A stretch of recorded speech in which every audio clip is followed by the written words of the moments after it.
Welcome in Wednesday edition. Blue Sky Live here with you this morning. Chase Parham, Neal, McCready, Clark Ford Studio. We will discuss some college football topics. At the end of the show today, Jonathan Randolph will join us, former Ole Miss All-American, former professional golfer, now living in Oxford, one of the M Club Hall of Fame inductees for 2024. We'll have one of those each week on the podcast leading up to that event in early November, the week of the Georgia game. So we'll close with that today, later on in podcast and stream form.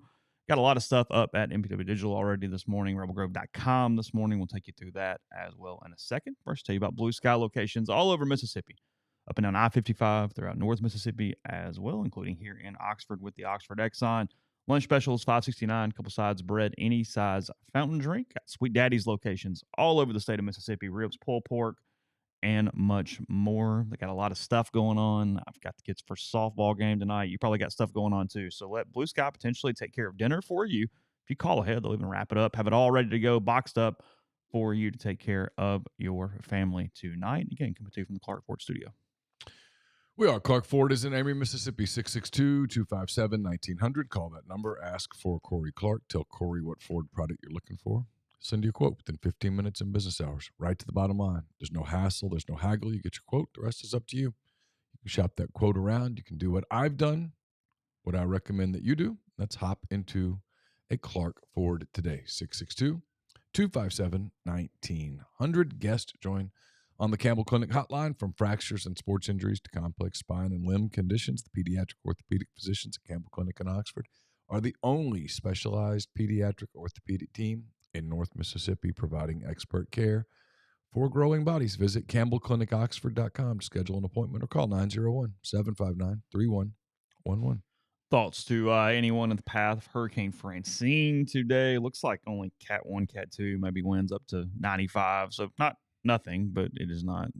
It's here. I saw, I think I said yesterday, the Saints are not evacuating. They're doing, it appears to be relative to potential, not as severe as maybe thought. So hopefully that stays the course all the way through today. We're supposed to get a lot of rain here, though, right? A lot of rain today. Well, tomorrow. I guess, yes. I think tomorrow and then Friday morning, because I was already kind of trying to get run stuff in my head and figured out, well, that's true. Yeah, that's accurate as we're talking. So thoughts with you there.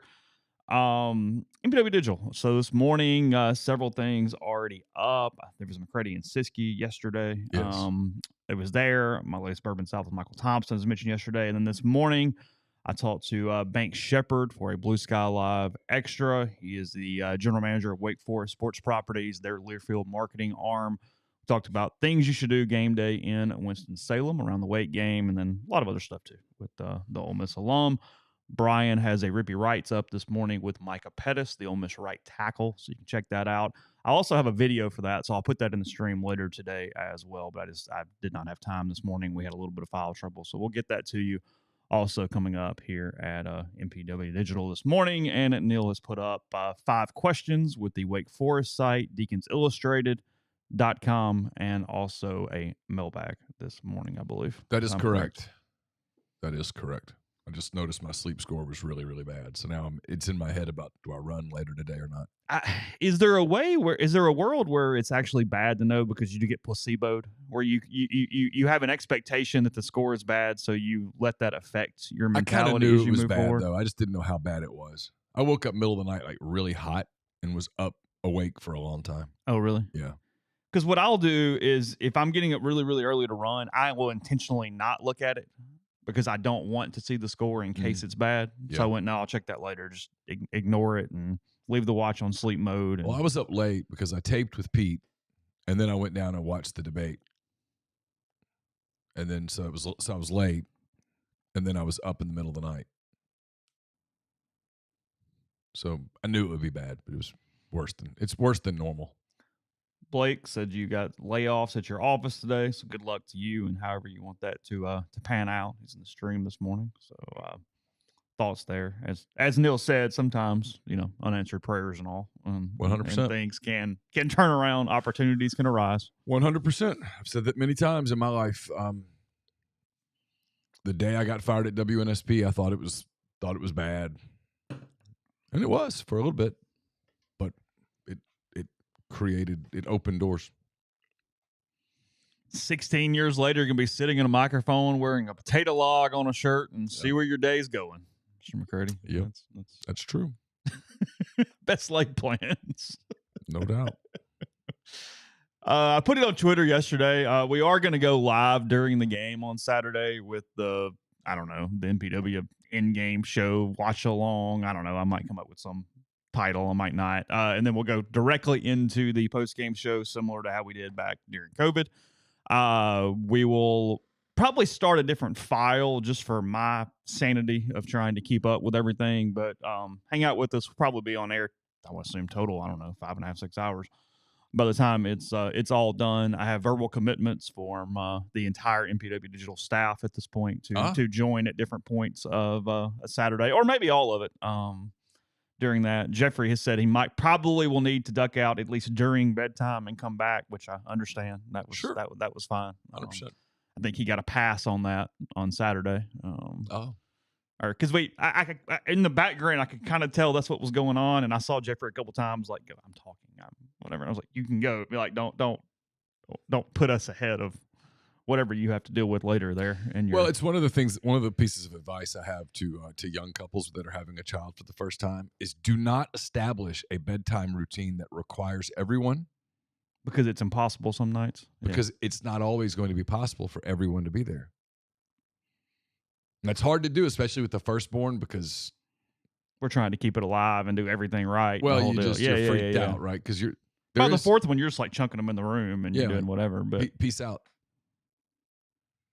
But anyway, I appreciate Jeffrey's time immensely. Yeah, he said he got a second wind. He was all in, so I think that was for sure.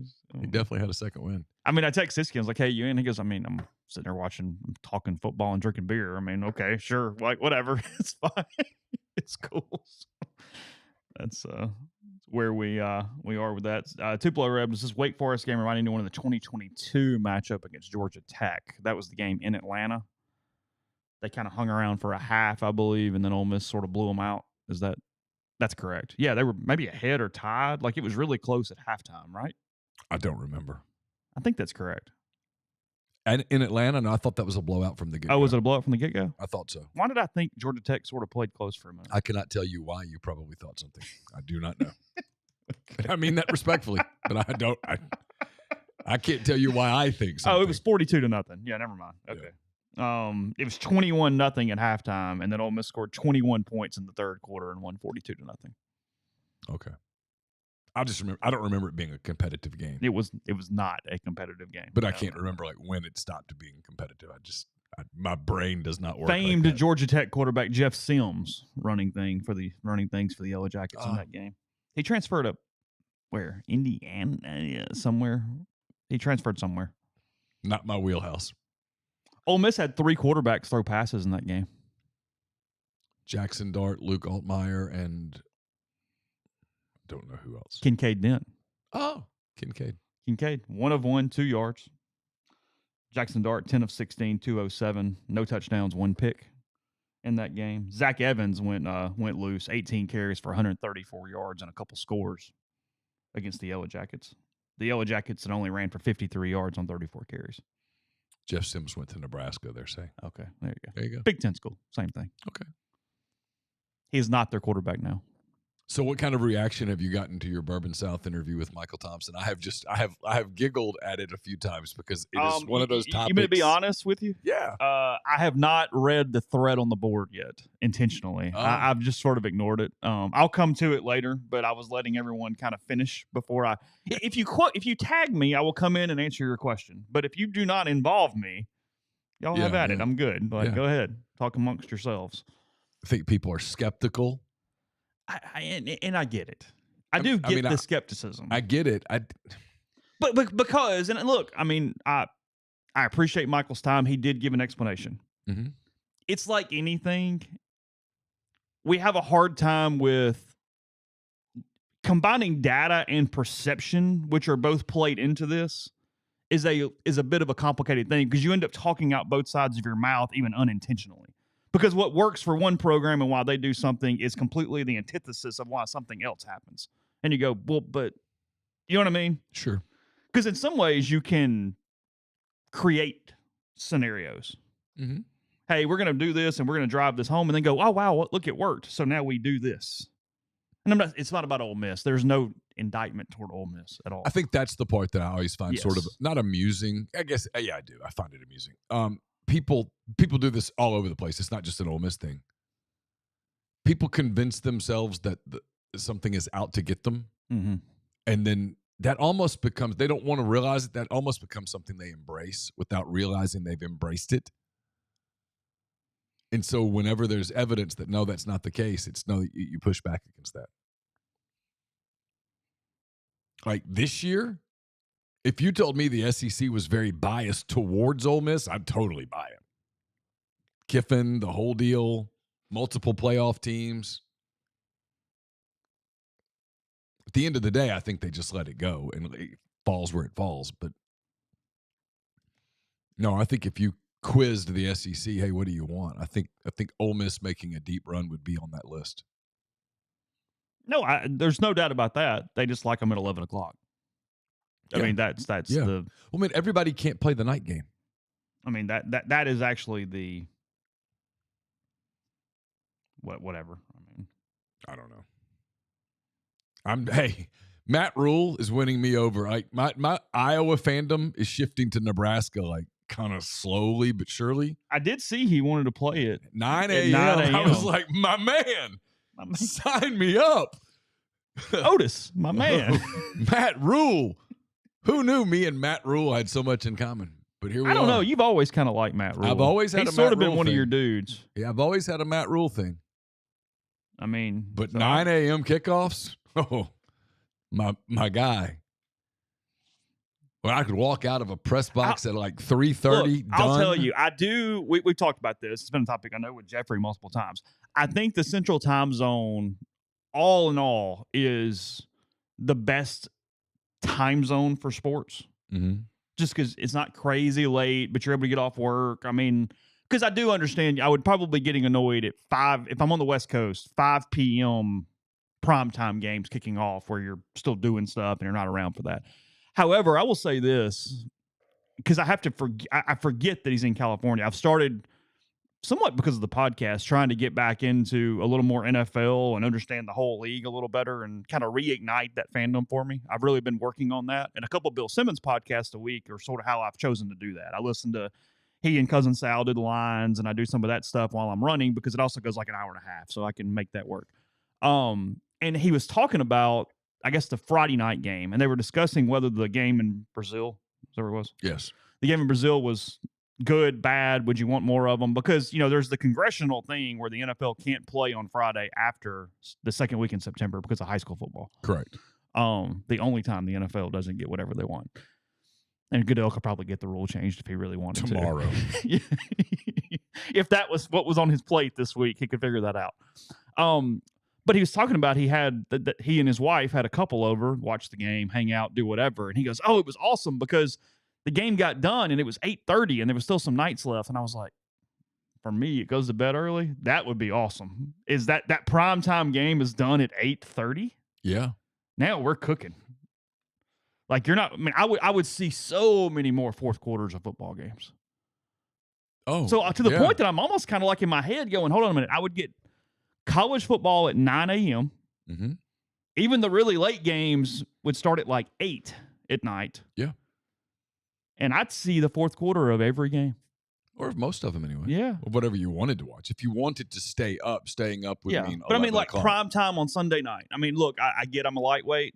I don't always see the end of the primetime game on Sunday night. I've gotten where it's late. I'll be honest. I've got where I'm I rarely do. I know I've got a long week. It's Sunday night. Yeah, I mean, West Coast. I'm telling you, West Coast might be gaining on me. Like the more I'm thinking about it from a time zone sports standpoint, boy. Considering what we do. Yeah. Yeah, I mean, the problem for me, like I see night game and I go, oh God. And it's not because the night game, it means I'm working till 1. I'm not going to sleep until 2:30. I'm waking up Sunday at 6:30. I've got all day Sunday. I'm going to go into Monday tired. I know it. As opposed to an 11 a.m. game, I'm going to be done with work 6 o'clock. Mm-hmm. I'm going to get to bed at a reasonable hour. I'm going to wake up Sunday at normal time, rested, and I'm going to have a decent week of work. Like next week, I'll be tired all week. I already know it because I'll be in Winston-Salem. The game's at 5:30 Central. I'll finish around 11, 12 Central. I've got a flight at 6 a.m., so I'm getting that 3-hour sleep. That's not real sleep because you're worried about missing your flight. I'll get here. I'll work all day Sunday. I'll be tired next week. And that's just how that deal works. You know what I mean? And then next week's a night game. And then the week after that is probably a night game. Then the week after that is almost certainly a night game. And then there's an open date. And I'll just go ahead and tell you I will be checked out a good bit of that open date week. I know Ole Miss is going to throw like 3 basketball media opportunities at us. Catch them later. I'll be like, hey, put that puppy on the FTP. I can't promise I'm there. What day is the Ole Miss Illinois game? When does the season start? It's the day after Oklahoma. Okay. So like October 20-something. Yeah, whatever that. It doesn't matter. Like the 29th. 27th. 27th. Okay.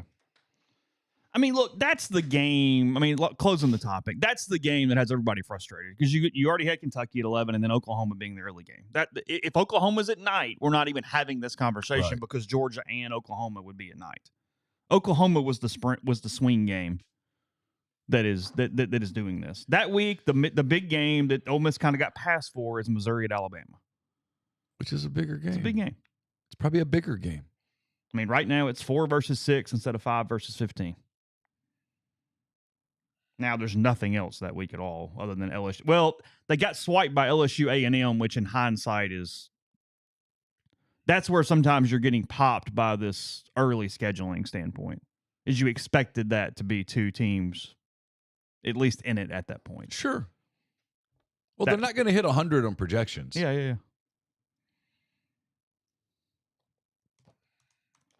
I mean, I get it. I understand the frustration, but at the same time, I get it.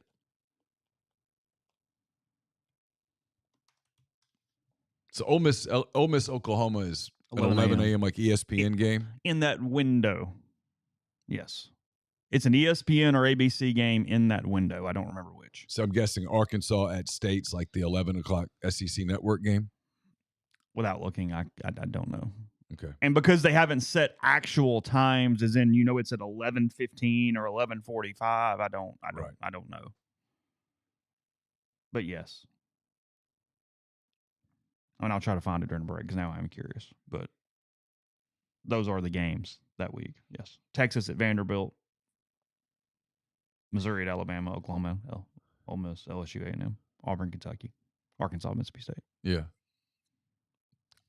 I mean, I can see how when you're sitting there trying to put all that together, it's difficult. It's easy if you look at it from one school perspective to go, look. But if you're looking at it from 16 schools' perspective and the networks and trying to work out what they want, you and I were joking yesterday about one thing you've learned is that you can never make everyone happy. They're never making everyone happy. Ole Miss is a 2.5-point early favorite against Oklahoma. I like that right now. Ginger, I wish I could believe in me the way I believe in Texas A&M. And I wish I could stop believing in Texas A&M. It would make my life so much easier. You swore it off that you were not going to do it this year. And then I go right back. I don't know why. You see you see those recruiting rankings and go, but they can't lose. They have to win. I don't know what it is. I wish I knew. But I'll tell you, you begrudgingly believed in Jimbo more than you're going to believe in Mike Elko. True. So as time goes on, like I'm already kind of selling on Elko. You're selling on him because of his own fitness. A little bit. Because if you can't take care of yourself, how are you taking care of everything else? A little bit. There's at least that thought process that is running around. And I know Jimbo a little bit, like go back in the day. So there's a soft spot for Jimbo, and I'll tell you why. I look back on it, I know exactly why. My first year on the Auburn beat, he's the quarterback coach at Auburn. And chaos happens on the beat. Terry Bowden gets fired, quits, whatever, right? Yeah. And it's this coaching search thing, and I've got an editor saying, you got to break this story. And I'm kind of a nervous breakdown, really. And Jimbo Fisher the whole year was really nice to me. He didn't have to. So you had that much pressure to break that? I was told I had to break it. Or what? Or they would take me off the beat. He didn't want to put me on the beat in the first place. I only got the job because they didn't have time to search. And I had another That's such a dumb thing. And I had another job offer. I had a job offer. And what I said was, it was true. If you guys don't give me this, I get it. But I'm going to turn in my notice and take this other job. That's so stupid because the person breaking a store, I mean, you can work toward it and you did it. I mean, you're very good at it. I mean, I'm not whatever, but you know how this goes. If you're talking about in a vacuum, one coaching search, anybody can break it by knowing one dude or stumbling into something. Sure. It's almost, I mean, that is such a stupid bar. I don't disagree, but it was real. I mean, we've broken certain searches where some random person knows somebody and you go, yeah, I wasn't even trying, but somebody called and said, and you went, okay. Pretty sure that's how the Coach Yo thing happened. It was like, hey, okay. Yeah. Fine. Like with Broke Ross when he was hired because they had called Western Kentucky had called their coaches off the road to tell them the AD had left. Remember that? Yeah. Kind of. Yeah, we had somebody in a basketball circle, and I think I know who it was, but I'm not saying the name out loud, that had said, hey, something weird's going on at Western because they just told, like, I was with this dude at a recruiting thing, and they told him to come home which, you really bringing everybody home because the AD's leaving? Feels kind of weird. We did kind of break Hugh Freeze to Auburn on that Wednesday night. I said I tweeted Auburn's next football coach is Hugh Freeze. I don't get credit for that one. No. I mean, I kind of want credit. We are not there yet. I got a call the next morning. It was like, why'd you write that? I said, because it's true. There are statute of limitations on conversations and things when it comes to that, and a certain amount of time and has to pass. People have to leave, but assuming that I'm still doing this anywhere in this beat, I will enjoy recounting 2 specific conversations from that week at some point. We're not there yet, can't do it, but they're late in that week talking to 2 specific people, actually one person twice. Yeah. Of what was actually going on. Oh, yeah. I mean, yeah. I know. I'm sorry, but it just. And it was all around this Thanksgiving thing where everybody's pissed off and it's taking away your dinner and the whole caboodle. Literally ruined my holiday. You were pissed that night. It was so stupid. It was so stupid.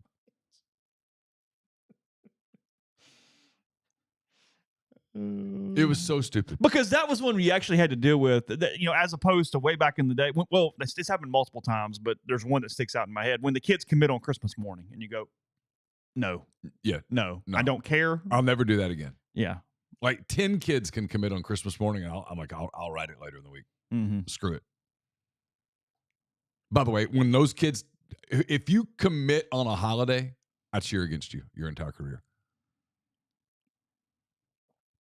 No, I did not have any contact with Hugh Freeze that week. No, I haven't had any contact with Hugh Freeze in years. Yeah. I mean, I don't think I have either. He came on the podcast, and it was sort of agreed that I wouldn't participate. Kind of was, wasn't it? Yeah, because I wasn't going to refuse to ask difficult questions. Yeah, I have not talked to Hugh since. I don't even know that I have his contact anymore. I take that back. That week I had contact with Hugh. Did you? Mm-hmm. How about that? November of 22. He was asking what was going on? Can you not say? No. Okay. No. But yeah, November of 22. Mm-hmm. I forgot that, but yeah, I don't know. I mean, That's so good. Yeah, never mind. That's not what I recall. But now that I see it, okay, yeah. So anyway, we have different sources now. I mean, we definitely do. I mean, I don't know this, so I can say this because I don't know. It's why that night. I don't know why we're talking about this. Why not? It is what it is. The Sokoloff Monday story. That Monday was wild. That night was crazy.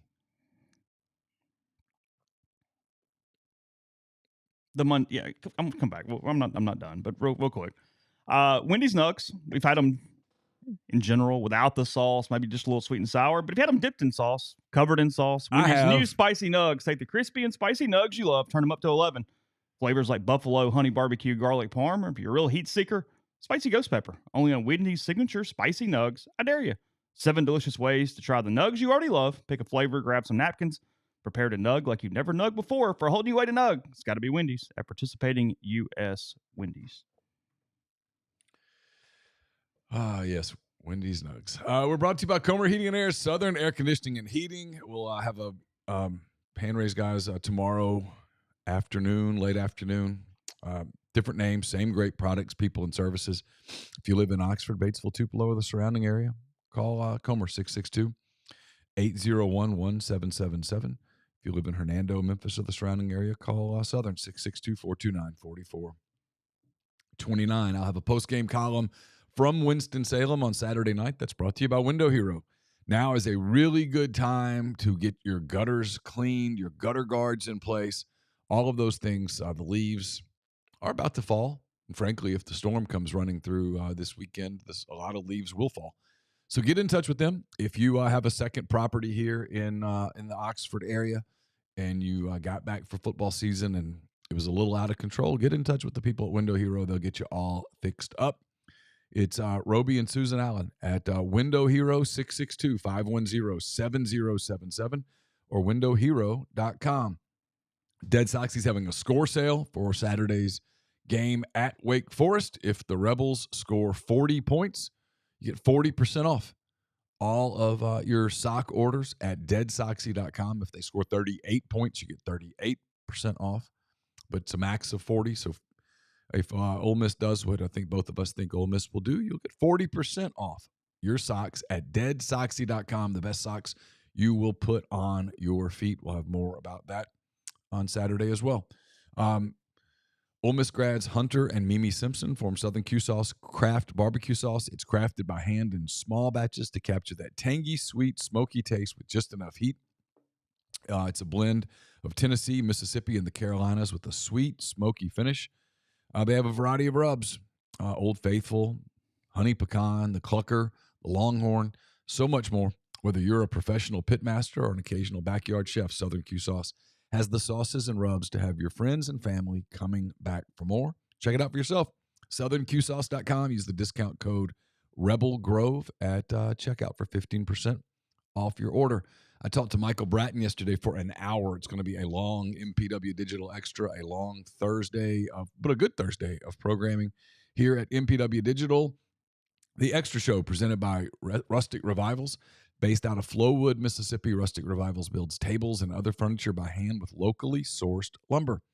The husband and wife team of Josh and Ashley Pierce specialize in custom-ordered tables, beds, dressers, coffee tables, bookshelves, decorative cabinets, chairs, and more. They deliver within 250 miles of Flowood. All pieces are sealed for protection. You can get 10% off your purchase by using the code REBELS10. If you watch the show tomorrow, you can get the QR code right there in the stream. Go to rusticrevivalsms.com.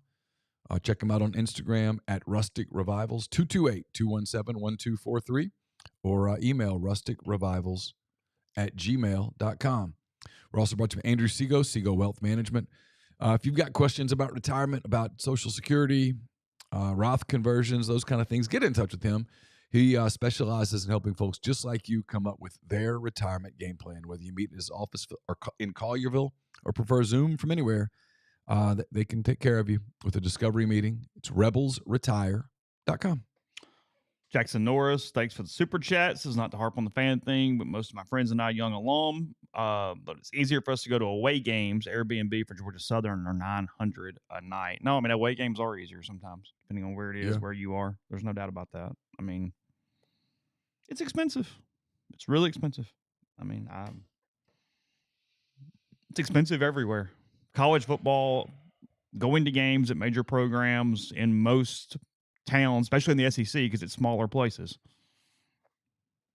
It's a financial decision, burden, whatever word you want to use.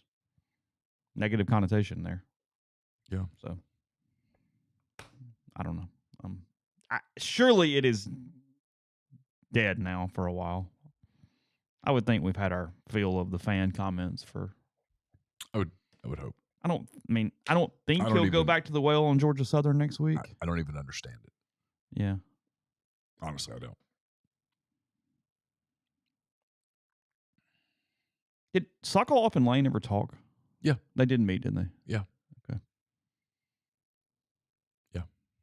John just went too far. He had good sources. He wrote it wrong. Yeah, wrote it wrong. He wasn't wrong. Mm-mm. My opinion. Things change. What's true on Monday is not always true on Tuesday.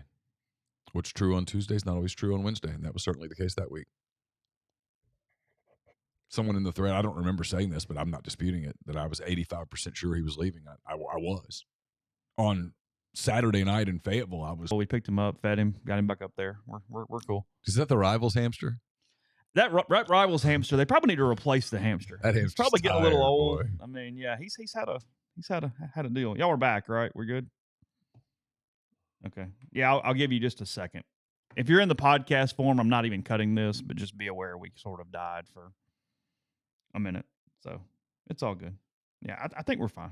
Okay. I mean, we lost like 9 viewers, but it'll be okay. You guys can come back. So here's a theory. I think he would have had to have won big quicker because there was a segment of the media there that had convinced themselves he was going to come to the pancake breakfast and he was going to be different because, by God, it's Auburn and that's what we do here. Yep.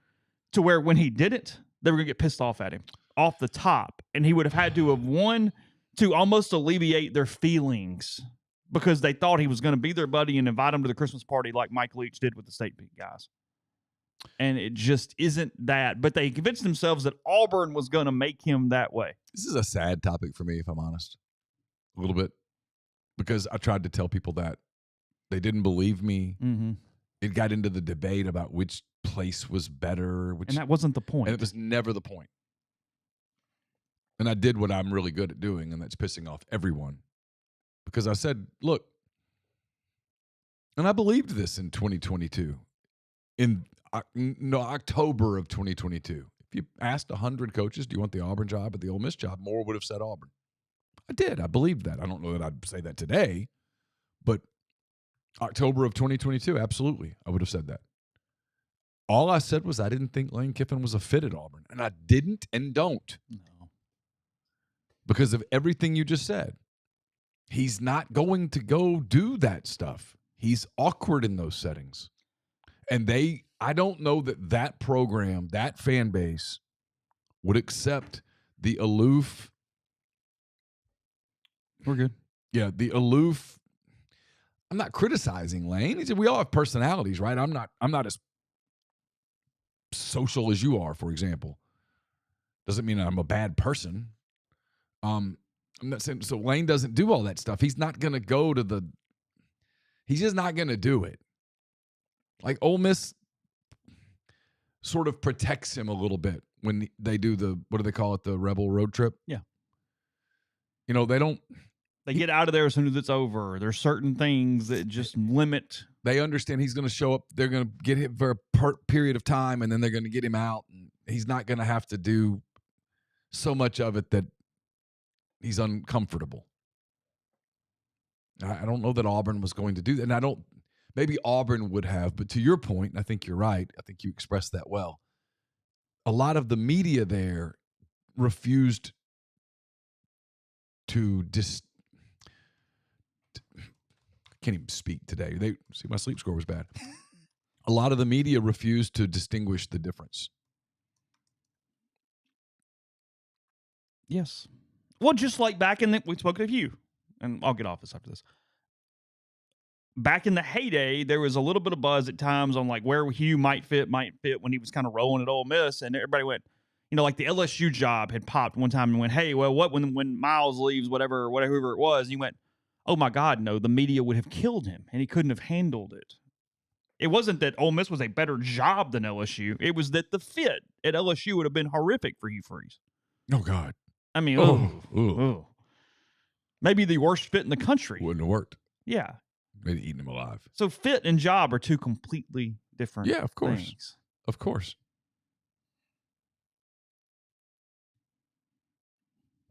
I mean, it's like two people might go on a date, right? She's great, he's great, but they don't jive. Yeah. And then they both end up in great relationships down the road. Yeah. It's not doesn't make someone a bad person. It wasn't because they were bad people. They just didn't there wasn't chemistry. That's Lane Kiffin and Auburn would have been a weird chemistry. Yeah. And that's all I was ever trying to say, but it just spiraled. Got so misinterpreted because people were emotional about it. And then I'll finish with this. The problem there, and it's to this day, they refuse to accept that it's not emotional. Mm-hmm. Because they need it to be emotional. They want it to be emotional. And so therefore in their world, they make it emotional and they interpret what I said as emotional, and it was not. I mean, by the end, we had put so much work into Kiffin leaving that there was almost, and don't take this the wrong way, Stream, it was almost a letdown that he didn't go because we were so ready from a coverage standpoint. You've done hours of work, you just throw in the trash. Oh, I mean hours and hours and hours and hours and hours of work. We were going to look eminently prepared, and I don't know that our competition was going to look as prepared. Yeah. And so I was, for lack of a better word, I was sort of energized, excited. And then when that happened, it was like, oh, okay, well, I guess all that was for naught. I stick on Auburn for the day, probably. I saw yesterday ESPN, or via the next round through ESPN, that a bunch of bettors who had lost money were sending Peyton Thorne Venmo requests to pay them back. Leave the freaking kids alone. I mean, I agree with you, but this is the slippery slope. Yeah. When guys are making $500,000 a year. I get it.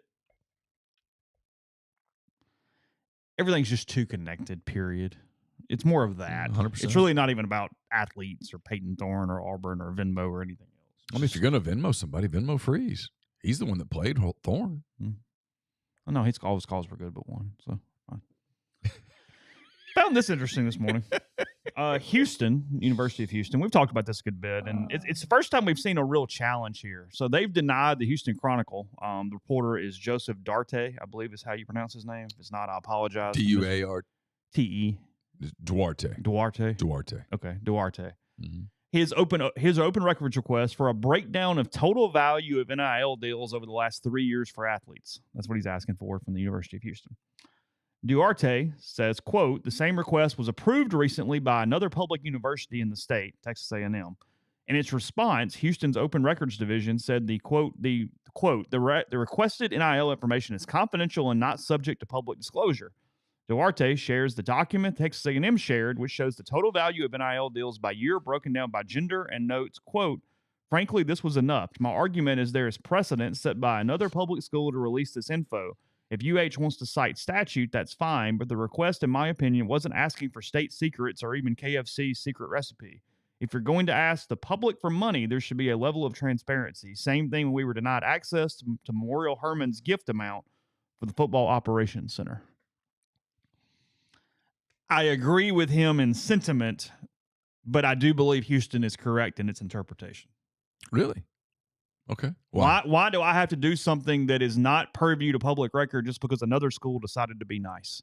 Another school deciding to release something does not mean I have to release said thing. Now, look, if you want to fight on it, if you want to go to court and challenge it over it, sure, we'll see what happens. But I do not understand why one entity doing something automatically resets precedent to make you do it. No, that's fair. And look, should it be?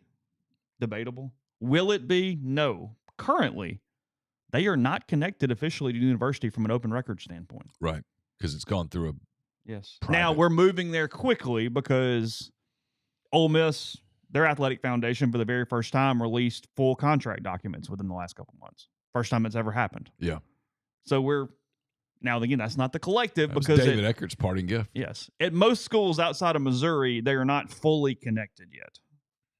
Or almost all schools outside of Missouri, maybe all schools outside of Missouri, but we are trending toward that direction. So my thought process at the moment is probably not where my thought process will be in a year, because I think we'll have changed. I think we're just going to continue to get down that road where it will be. But as of now, I think Houston's in the right, even though I completely agree with the reporter and the level of transparency that's needed moving forward. So I don't know. I kind of grabbed that and thought this might be the very first slippery slope a little bit as we get headed down this way.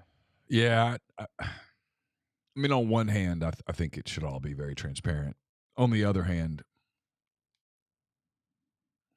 I can't help but be this way a little bit.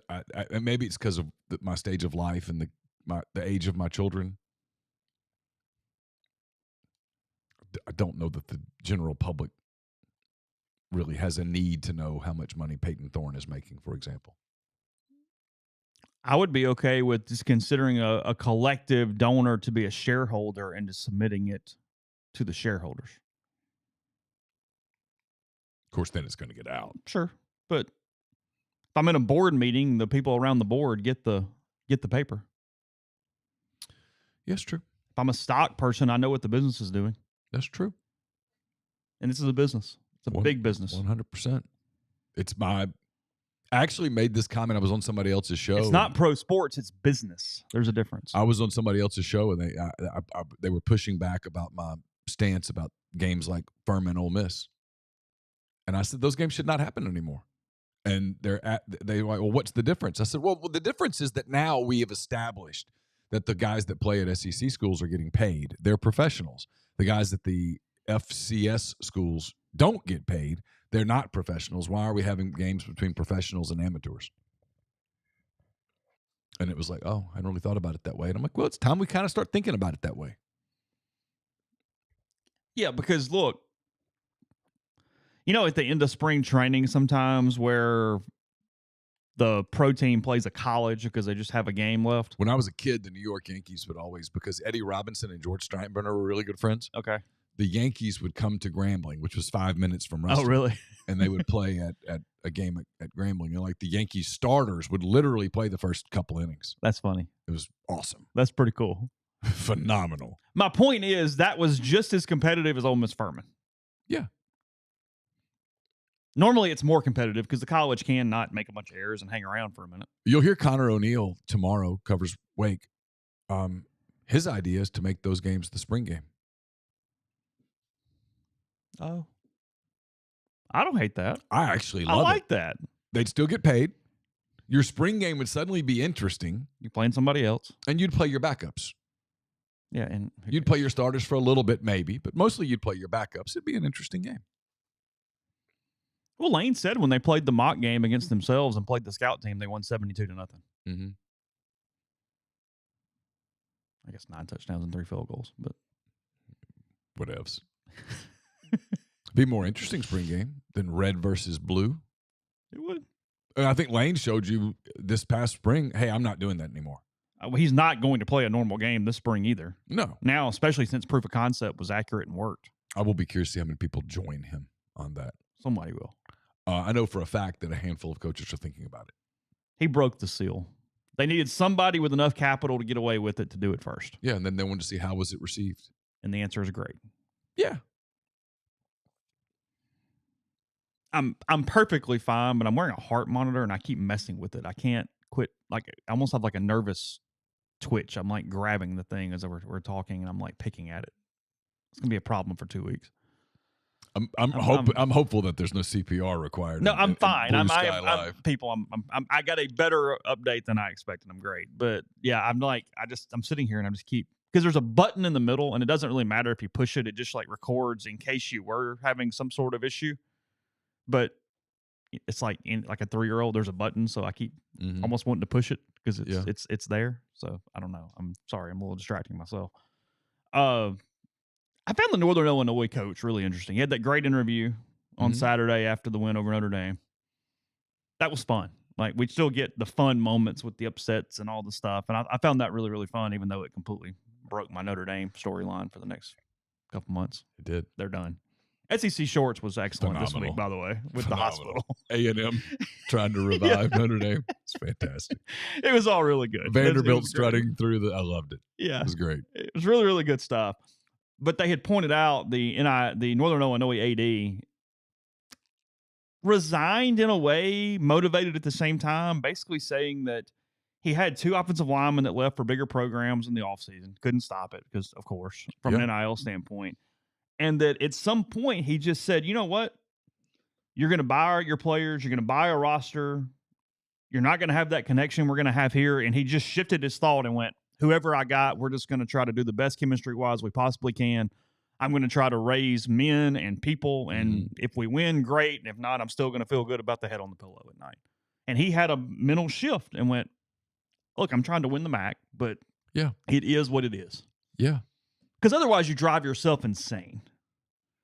Well, if a kid comes to you and says, hey, school X offered me $400,000 and you can't offer him anything resembling that, you look him in the eye and go, look, if you need the money, go. If I want it to be transactional, I'll just go back to the NFL. I know that's what that is. I've decided instead to just try to have an impact on young people.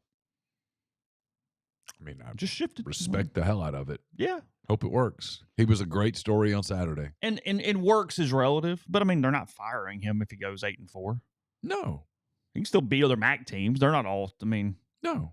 Miami, Ohio lost their kicker. So, they've got stuff going on. Alabama found him. Yes, they did. Yes. The semantics of that was really funny. It was great. I did not lose him. He's in Tuscaloosa. No, he's not lost. We know exactly where he is. And then people are like offended that he'd say that. I'm like, oh, come on. I guess like Gundy the other day, I was like, it was awesome. I mean, just tell the truth. Why is it so hard? Why did you lose this player? We didn't lose him. They bought him. Yeah. We don't have money. They have money. They paid him money. And then people go, we didn't tamper. I'm like, yeah, you did. And your roster got tampered with. And you tampered, and it is what it is. Yeah. And it's like, well, we don't really want everybody to know this. Okay. Why? It'll be okay. You're in this Wild West lawless deal where who's enforcing tampering rules? No one. So no one. Yeah, everyone tampers. And frankly, a lot of the tampering is instigated by the kids. Yeah. I mean, it's not like Notre Dame is scouring the MAC to look for players. I mean, they are, but they're not calling them in week 2. No. But the kid at the MAC is calling his high school coach or his uncle or whoever and going, hey, find out what I could get. Sure. They've all got agents. The agents are trying to get deals done. We're basically just calling them agents now. We're not even hiding them. I'm calling them agents. Yeah. And so the agents are trying to get deals done so that they get publicized, because if you get publicized, now more kids will come to you and go, hey, I saw where you got a deal for Joe. Can you get a deal for me? That's where we are. It's actually one of the things that I haven't asked, and I thought about asking because it's a big picture thing and Lane might give a big picture answer. Is there any part of you that worries in these early blowout games when you're playing all your young guys that you're just raising the price of what it's going to take to keep them?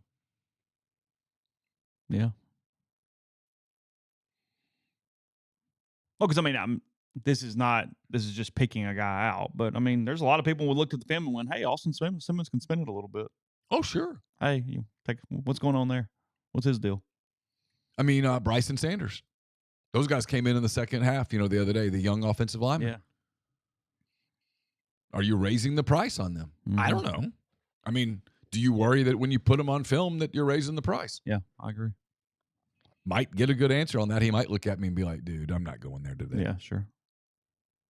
It's true, though. All right, be back in a minute. First, at the Citizens Bank, not just an account number. You're a valued member of their community. If you find yourself in the market for a loan, whether a new car, mortgage, business, or checking your savings account, here to help you achieve your financial goals. Stop by, visit today, 902 Sisk Avenue, Suite E in Oxford. Discuss your options with their experienced bankers who values your unique financial journey, makes every moment uniquely yours. Your success is their top priority. While you're there, be sure to ask about the School Spirit debit cards and how they donate an amount per every transaction to the local school of your choice, whether it's Oxford, Lafayette, or Regents. That's the Citizens Bank, PHILA.com. We're brought to you by Grenada Home Center. They've got paints by Benjamin Moore, Pittsburgh Paints, Farrell Calhoun, flooring of any and all types, stone countertops, whether you're looking for granite, quartz, or anything else, window treatments from plantation shutters to whatever else suits your fancy. It's Grenada Home Center, 1301 Sunset Drive, Suite H in Grenada. Call them at 3127. Arnett's Fine Jewelry is a fourth-generation jeweler located in the old Lamons Jewelry Building on North Lamar Avenue in Oxford.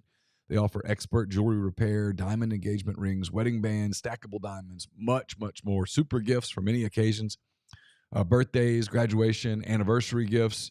If your wife is expecting a baby, Arnett's can help you find that perfect push present. Can also help you find an awesome gift for Christmas. At Arnett's, they want to be your jeweler. The College Corner is in Oxford now. If you're coming up next weekend for the Georgia Southern game, stop by the College Corner in the Oxford Commons right off of Sisk Avenue. 4,000 square feet of the best Rebel gear. Plenty of parking available. Their staff will have you in and out and ready for the Grove in no time. 2 locations in Oxford Jackson, I should say, as well. And check them out at collegecornerstore.com. We're brought to you by Wonderbird Spirits, Mississippi's only gin distillery. Wonderbird is located on Old Taylor Road between Oxford and Taylor, just minutes from the square. Be a wonderful place if you're looking to book a rental for the football game weekends, for a function, a party. They have those weekends on sale. They're very limited. They can accommodate private parties of various sizes. They offer a tasting room, grounds, bathrooms, a catering room on site as part of their packages. It's wonderbirdspirits.com. Follow them on Instagram at wonderbirdspirits or email them at info@wonderbirdspirits.com. We're also brought to you by Argent Wealth. Martin and I will be taping a Mind on My Money tomorrow. It's brought to you by Argent Wealth. Their advisory services team, if you get in touch with them, you can gain a valuable advisory team and time-saving resource that will help you develop and maintain a solid strategy for your retirement plan. They're committed to providing you with the personalized attention and involvement that you want and need. It's myargentwealth.com. We're also brought to you by John Edwards, Regency Travel Incorporated in Memphis. If you're thinking about a trip, if you're thinking about multiple ideas for a trip, get in touch with John. Let him come up with some ideas for you. Give him a budget. Give him some options. And I know this, you don't have to live in or near Memphis to take advantage of his services. 901-494-3387 or jedwards@regencytravel.net. So I'm assuming closer to hell than heaven. How would you have operated on this 9-month cruise that just returned here in the last couple of days? Did you see this? No. 9 months at sea. No. They've come back. I'm reading from Morning Brew newsletter. Says, let's see. The viral Ultimate World Cruise operated by Royal Caribbean departed last December and returned to port in Miami yesterday after sailing to 60-plus countries in 275 days. When the Serenade of the Seas started its journey, passengers, blah, blah, blah, blah, blah, cost anywhere from $60,000 to $100,000 plus to live in what felt like, from the outside, a reality TV show. It wasn't all smooth sailing. The route had to be tweaked. An elderly passenger died aboard. It was confirmed to be natural causes. Despite fears that interpersonal conflict would dominate the trip over that period of time, the biggest problem they faced was actually getting their souvenirs home. They had a service that was offered to passengers to ship about 1,000 bags over the course of the trip home ahead of time so you can continue to accumulate things from the 60 countries. They're planning the next one right now. I'm not interested. 9 months at sea. No, thank you. I'm not even that claustrophobic, and that would get me. Like I would need a lot more change of pace. I mean, I get you're getting off in 60 countries. I get it. I don't think I'd like 9 days at sea. 9 months? No. Nope. And listen, I'm not judging. If that's for you, awesome. Not for me. Way too long. I've never even done a cruise. Laura did a cruise once. I haven't done one. And I have no interest. No, it's not my thing. Not my thing. Not my thing. I can just tell you now it's not my thing. Because I want the freedom of being able to get off the boat. But you can. We'll have excursions every other day. Every day. Get off. No, I mean get off the boat. Get away from the boat. Leave the boat. Well, you're around those folks for essentially a year. Whoever your neighbor is your neighbor. Yeah. No. You never have any real privacy because you're in some little bitty room when you are. Just, no. I'm literally trying to think, does that have any appeal to me at all? Like, just But no. you get to see 60 countries. Yeah, that's a cool part. But if I can afford $100,000 on a cruise, I can afford to go to some countries. I can pick some countries and have a good time. Oh, 100%. So if I'm going to spend the $100,000 on, because look, if I'm going to do this, we're going to get the upgraded room. We're not doing the $60,000 for whatever shoebox that is. No, you call John and say, "Hey, I got $120,000. I got $100,000 a person. We want to take a trip. Give me some ideas." I guarantee you now that's going to be a different trip. Got 3 weeks. Let's do it. I bet that would be extravagant. Yeah, you never get away from the people you're actually on the trip with, too. Yeah. Got to have a little private time. You know, there was some knockdown drag-outs on that thing over the course of 9 months. Because, sometimes you just need a minute. You just got to go, hey, I'm going to go into this room.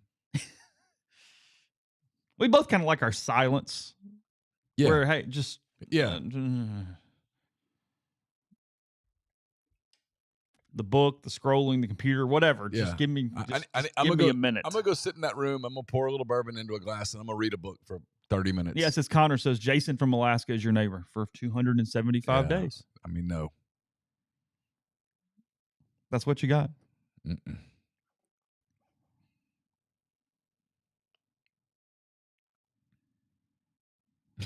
What? I'm just laughing at this stream. Yeah. No, I wouldn't. No, it wouldn't work. You're out. Yeah. That'd be way too much togetherness. I got to ask here, and wasn't necessarily doing a debate thing. Not going to do a debate segment. We're going to Jonathan in about 5-10 minutes. I'll tell you one thing I did have a thought on last night, though, as I'm watching this. And I think you and I are in complete agreement that basically we watched it and went, oh, my God, these are the two people. They're going to write books about the fall of the empire here over these two humans. In different ways. Yeah, sort of. And you might completely disagree with me, and so that's fine. I'll probably make for a better 10 minutes podcast. As I'm watching this last night, and I told you right before we started the show, we have so much polarization in this country from everything we see. Do I think the average person is that polarized? I don't. I don't think the middle America person is that polarized. I think for the most part, we get along with our neighbors for the most part. Yeah. But everything we see, TV, social media, national media, whatever, however you want to phrase that, outside of, frankly, niche programs like us and things that you follow that you actually spend your discretionary time and money on every day, and we thank you for that. But from a big picture standpoint, as I'm watching this, and I guess I'm speaking to both sides, I guess, but you and I were involved in a few different discussions and things over the course of the last 24 hours, different text groups. I think in some ways we're so polarized, and let me finish, is that neither side gives the other side any credit. And that actually is what leads to where we are. Because when you don't give the other side credit, you simply think, bumbling idiots, they're morons, nothing they do is correct, and by God, I just keep hammering what I'm doing and hammering what I'm doing and hammering what I'm doing, and you never evaluate. You never stop and go, okay, how do I need to change course? How do I need to do this? How do I need to do this? What does it work? Because if you give credit, then you go, okay, this that they're doing, whatever it is, has some credence, has some ability, and then I have to adjust. I have to change. I have to try to win a different way. I have to do something that actually creates a merit in a situation that is not currently present. But if you sit here, and it's where we are today, on all sides of the cable news networks and everything else, that by God, the other side is just the enemy and nothing but bumbling idiots. Yeah. When dangerous. You do that, you do nothing but just bang your fist and do the same thing over and over and over and get emotional, and you never get to the point where you look up, you watch the film, as you alluded to in your mailbag, and you just try to freaking win. You don't win. It takes a certain level of respect for the opponent to watch the film, to care to watch the film. And right now, nobody's watching the damn film. Yeah, I'd have to think about that. You know what I mean? Like, I'm not saying they're geniuses, but you have to evaluate. And right now, we don't do that. Well, I mean, I do have an opinion that is somewhat conspiratorial, and I don't mean it to be conspiratorial. I do think the national media and the people that advertise with national media I do think part of their goal is to divide us. I think if they convince us all that we all hate each other, we ignore the fact that they're the ones enriching themselves. Sure. Josh, and I'm actually looking forward to it this afternoon. Josh and I are taping at 3:30, and he's told me that he completely disagrees with what I've said. And I'm like, that'll be fun. Now, debating Josh Hendrickson will not be fun because he's smarter than I am, immensely. I thought last night was pretty easy to diagram. I thought she was prepared. Very prepared. I thought she stuck to her plan. 100%. I thought she knew going in, and he should have known going in that the moderators were going to be on her side. It's ABC News. Her best friend is the president of ABC News. You were going on the road, to put this in sports terms. You were going to Tiger Stadium. You probably should have prepared for crowd noise. I didn't think he was prepared. His preparation was the gamble, because everything that was her benefit, if he stays calm and stays on message, looks like they're ganging up on him. Yes. He's able to deflect it. He Yes. stays on message, and he wins going away. But she knew he would not be able to do that. So she Yes. threw bait, And he took it and he every took it damn every time. single time. And then there was one example that I'll use quickly where I thought he was completely off his game. So the polls show you, right? Mm-hmm. The polling data shows you that on abortion, she leads him by like 15 points. Sure. And on the border, he leads her by like 15 points. Sure. Makes sense. Both So sides. you knew abortion was going to be very early on. And it was. It was one of the first things they brought up. Mm-hmm. For people like me, it's somewhat maddening because I just have a difficult time believing this is that big of a topic in mainstream America today, that people are walking around going, nope, I know there's a lot of stuff going on, but this abortion thing, but I'm clearly wrong. That being said, his running mate, J.D. Vance, had said publicly within the last couple of days, hey, if Congress, and Trump's right when he says Congress won't, okay? He's right. But Vance said if Congress ever passed a national abortion ban bill, Trump would veto it. And so Trump was asked, Vance said this, and his response is, well, I haven't really talked to JD about that. Disaster. Mm-hmm. From a political standpoint, that's a disaster. Yeah. That's hey, I don't want to piss off the far right now, even though those people are all going to vote for me anyway. And then when the border comes up, Harris does what you should do, which is it's a really bad topic for her. You can debate the word czar all you want, but she was put in charge of the border by President Biden. And the border is an abject disaster. It's what people are talking about right now. And Trump, instead of talking about Laken Riley or about the girl in Houston that was killed, instead of talking about a person, Mm-hmm. he talks about Haitians eating cats. Yeah. Yeah. Something that, frankly, to this point is not provable. And even if it is, it's not as important as the other. So, okay. Laken Riley. Yeah. Hey, Vice President Harris, you won't even say her name. He could have really gotten points there. Mm. Instead, he took the bait about the size of his rallies. Mm-hmm. We have the biggest rallies, the most Yeah. incredible rallies. Nobody leaves our rallies. You're way off your game. You're unprepared, and you come across as this old, defeated, bitter, wounded. And look, I don't blame him because they've attacked him for Sure. years. But you went into Tiger Stadium, basically, and you're like, I can't believe they're making noise. Mm-hmm. Instead of, no, we spent the week practicing with decibel levels that you guys would not believe. Yeah, no. I know. And that's what happened. Yeah. And so when the thing ends, you talk about you needing space. I mean, my wife is not happy with me right now. You turn to Fox News, and that moron Jesse Waters, who's horrible, immediately is going in on David Muir, and it's like, yeah, but what did you expect? Yeah. Did you think it was going to be this?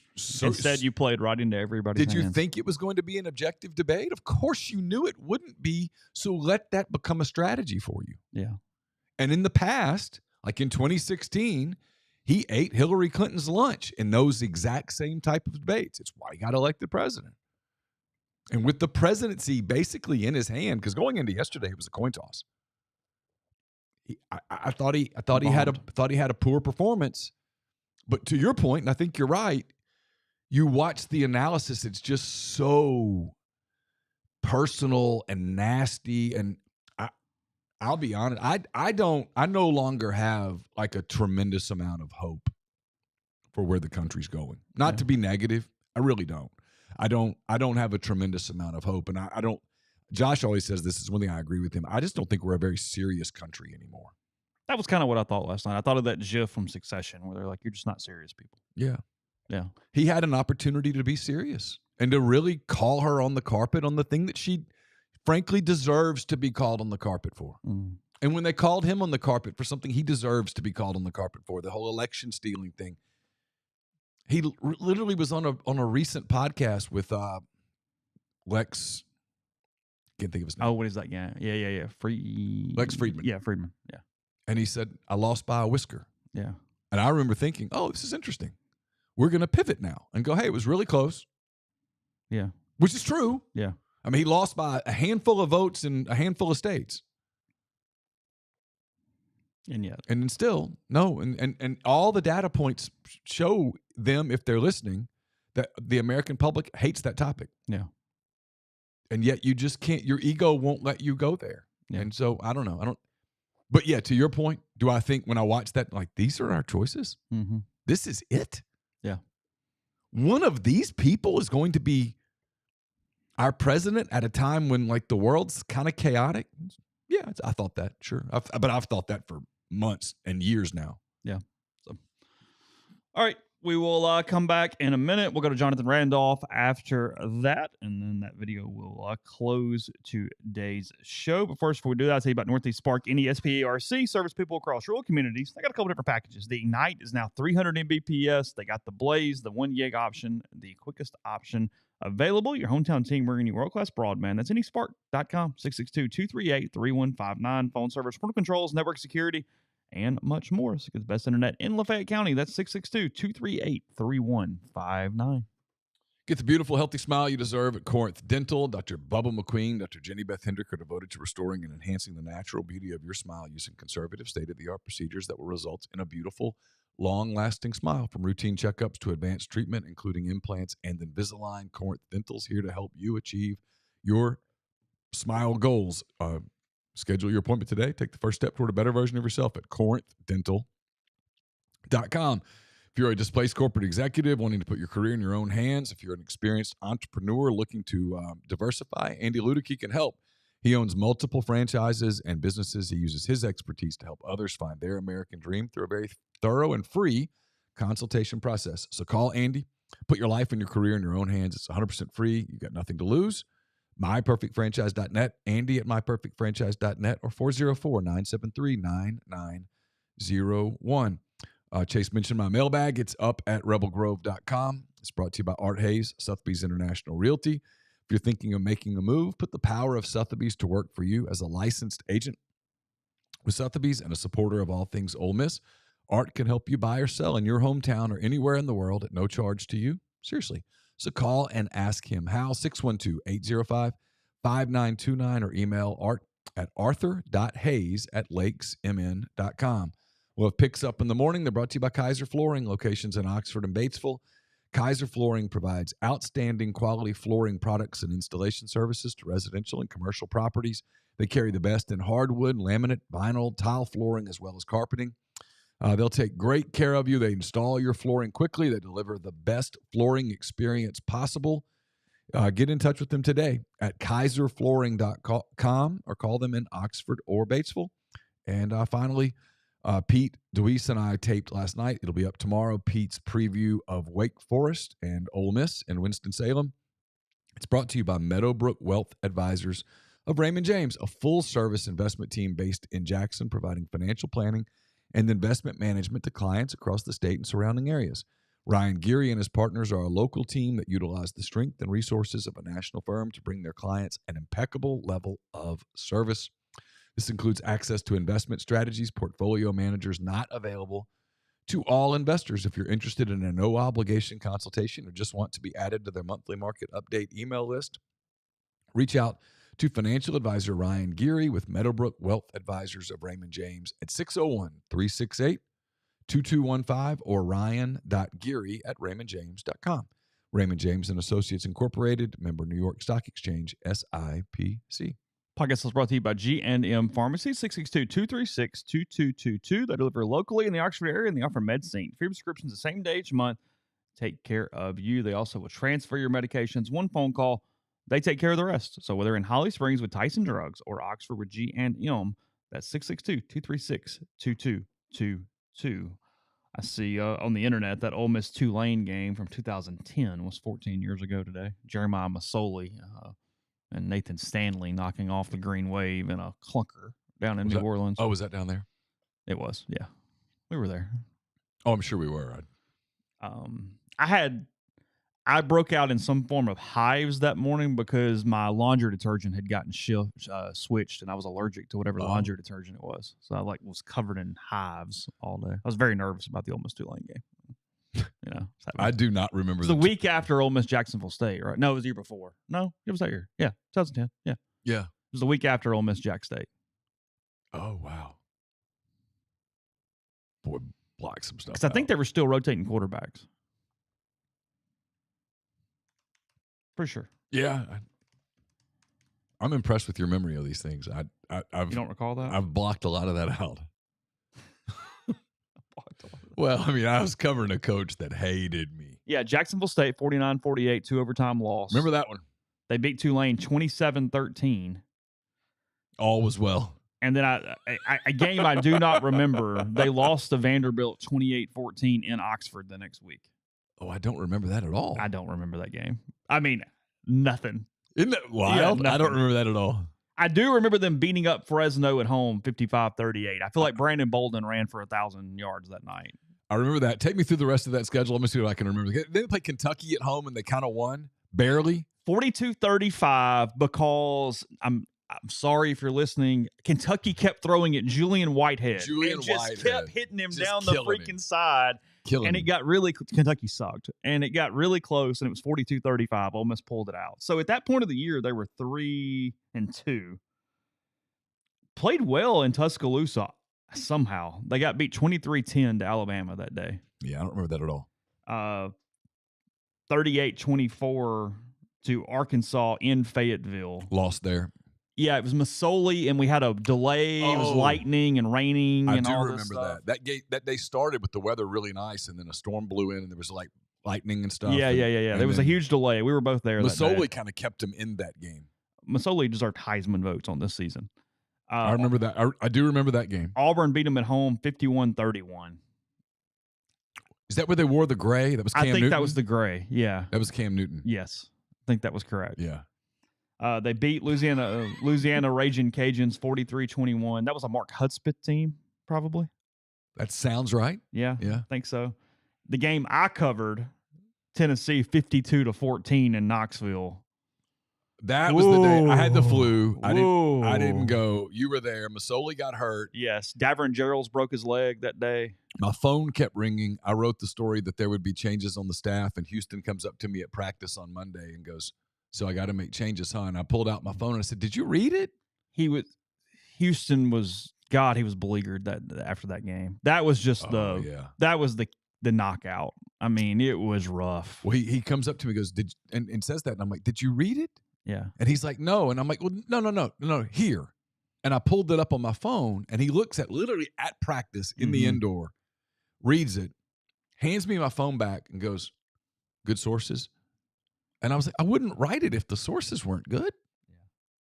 And it was just like, you and me, man, we're just never going to see eye to eye at all. Masoli almost pulled one out in Tiger Stadium. There was a Marquise Summers weird penalty at the end of that game. He dove in the end zone and got called unsportsmanlike. Yeah. Did that negate the play? I don't remember. 43-36 was the final. They lost by a touchdown. I do remember that game. Played really well down there.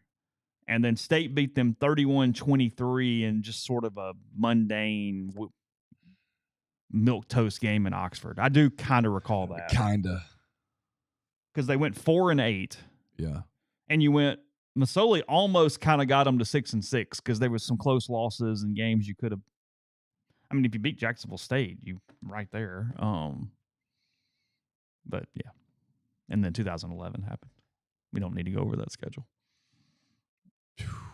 2011, baby. This is Ole Miss football.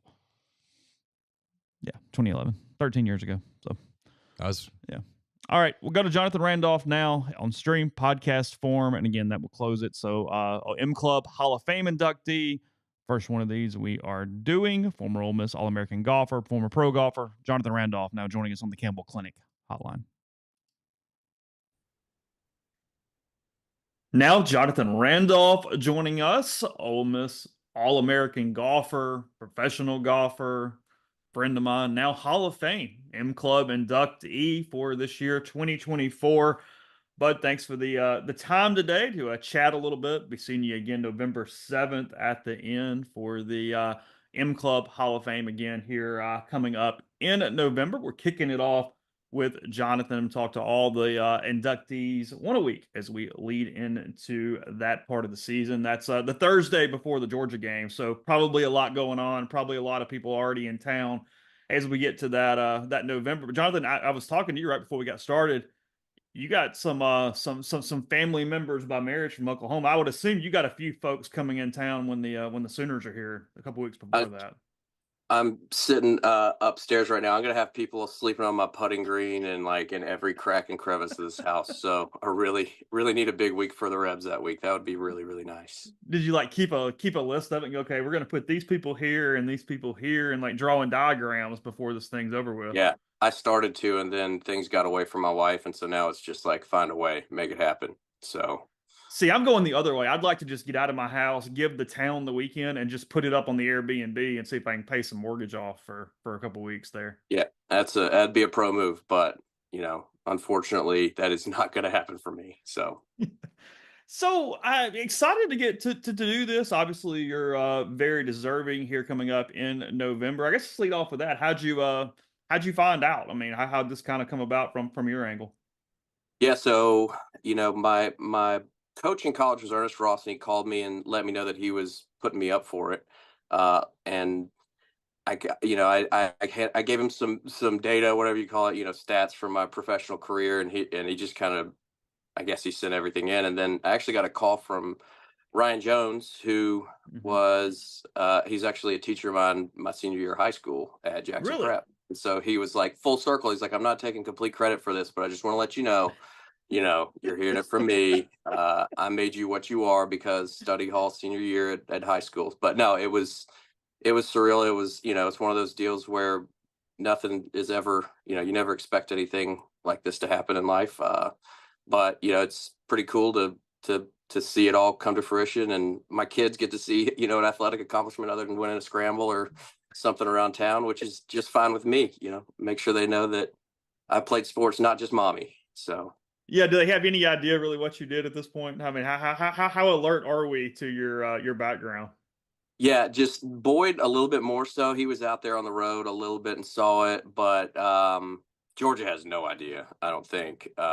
She just knows that, Daddy made a bunch of putts at some point, but I don't think she really knows what actually happened.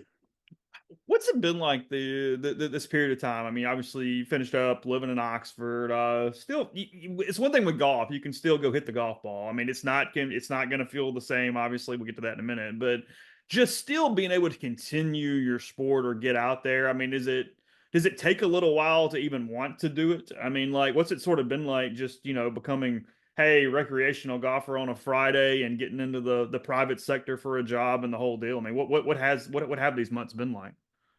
Yeah, well, as far as recreational golf, you couldn't have said it any better because the USGA gave me 6 years of probation. I'm an amateur awaiting reinstatement, so I have 6 years until I can officially be an AM. So there's not really Is that the any. running rate from the last time you were a pro? Yeah, so they Okay. tally up what you did in your career, and based on top threes or something like that, I triggered some other metric, and they gave me a few more years. Some of my friends that won and they made a lot more money than me are already playing in mid-ams and stuff, but they probably ran their mouth too much, and that's why I ended up getting more time. But it's been great. As far as I still love the game. I retired. I really wanted to be home with the family more. It started feeling like a lot. Kind of basically leaving my wife to raise the kids, and then when they wanted to come out, traveling by yourself in the airport to when I was on Corn Ferry, especially getting to some of those smaller places was a little bit tricky. But I've kind of, I'm a financial advisor right now, and so being able to take that and use that to help guys that are transitioning into professional golf. When I started, I had to create an LLC, and I've been through equipment contracts and caddy stuff, and just to be able to take one part of an old career and then parlay it into like really being able to help some of these young guys. It's really brought me a lot of joy because it kind of be like getting a PhD at something in school and then not using it. I still love to help. I still love being around the guys on the team, and anytime I can play. I played with Suber on Friday. He came into town, and you know I couldn't let him beat me. I haven't been playing a lot, but something triggered that hasn't triggered in a long time. You got to get in there and get the ball and play, and it's really fun. I still love getting out there. So I mean, so you did win. You beat him head up. You can put it on the record. I did. 2024. I still beat him. So okay. On a Friday afternoon, not the real Yeah. deal, but we'll take it. That's what I was gonna say.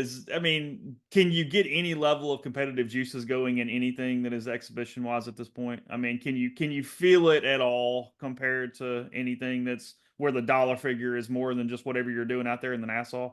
Sure. I mean, I've always been a good team player, I'd say. Okay. I obviously love playing for Ole Miss, and love playing on the Palmer Cup team for Team USA. Like, just that team atmosphere is fun. So like I really do enjoy like a 6-man scramble when I'm the last one to hit. Like that will, you step up there and 5 people have missed the green, and I'm like, all right, do I just hit it to the middle of the green? It's like, no, pars don't win anything in scrambles. Like you got to hit at the flag. So, I'll get like little micro doses of the juice, but it's a whole lot different than having to wake up and manage a week, like, just the whole 9 yards of the diet and the exercise and all that. But I still get out and see guys on tour, and get around it. And every now and then, like I went to the PGA this year and walked a few holes, and you watch Scheffler and Sam Burns and some of those guys hit a few drives, and you're just like, all right, I can build you a portfolio, but I'm not beating you off the tee.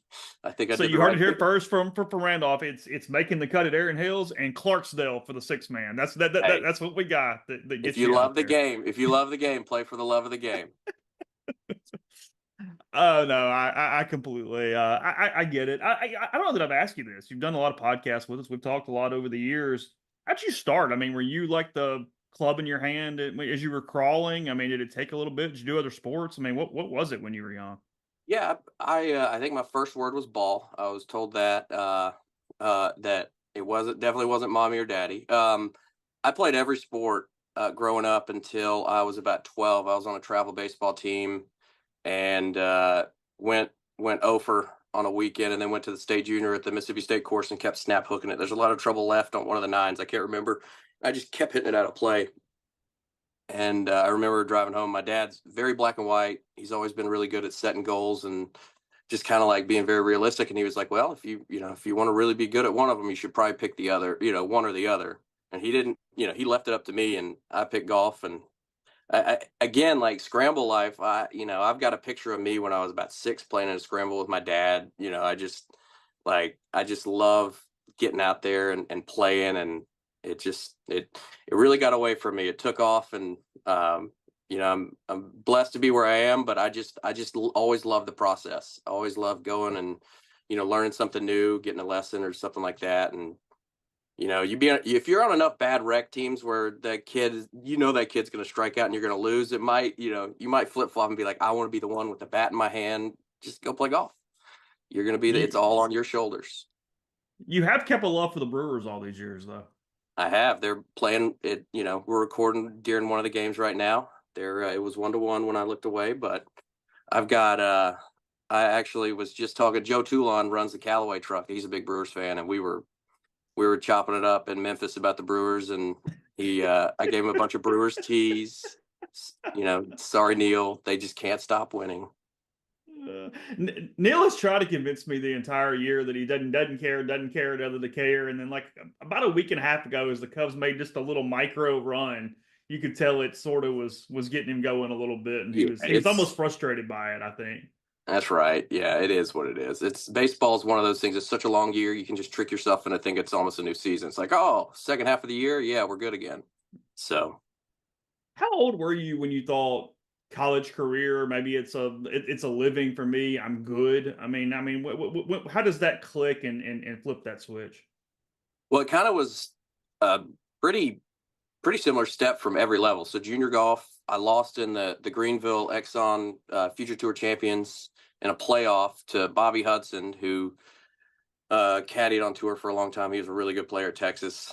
And I thought that my junior golf career, like that was my ticket, like, cause that would have got me into all these big tournaments. And I went home and got mad, and then I went and won the Bubba Conley a couple weeks later. And that got me into all these big AJGAs. And next thing you know, I'm playing with Fowler and, all these guys that you still see on TV. And so when I started competing with them, because there's a lot of really good players in Mississippi and all across the South, but you start playing with these kids that are riding dirt bikes in California that just can flat out, golf their ball in ways you've never seen. That's what, that kind of made me hungry, wanted me to keep going. And then when I got here, I just really found another gear, and the facilities were awesome. Like, just again, like the team aspect of it, just having people pushing you all the time. And I just really don't like to lose. So I put in a ton of time, especially short game, sophomore year, freshman, sophomore year, and really took ownership of some stuff. It's hard. I have empathy for any college coach out there that's, trying to make sure that they're winning games with 18, 19-year-olds. Like, you have to mature.